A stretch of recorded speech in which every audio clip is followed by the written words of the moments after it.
kwa jina naitwa Lolita. Leo tumekuja mtaani. Kipindi chetu ni mapenzi sia. Tumetembea, kuna kijana mmoja ameteswa na mapenzi.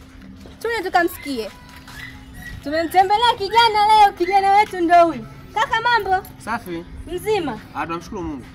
Unaongeleaje kipindi chetu cha mapenzi sia? Nakiongelea vizuri kwa sababu mapenzi bwana na mimi ashakunikuta. Yaani kuja kugundua kama mapenzi yanauma lakini anaweza kufikia kala moto.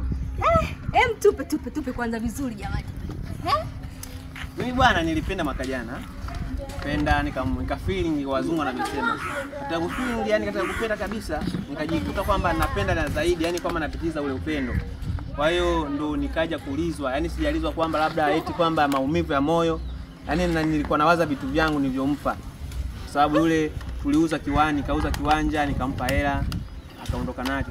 Gari, nilikuwa na gari nione hapa lakini ndo yeye akaondoka navyo. Kwa hiyo kifupi, kilichoniumiza zaidi sio kwamba kumpenda, vitu vyangu. Yaani vitu vyangu ndo vinaniuma, yani vitu vyangu. Rudishiwe. Ndugu zangu, umesikia?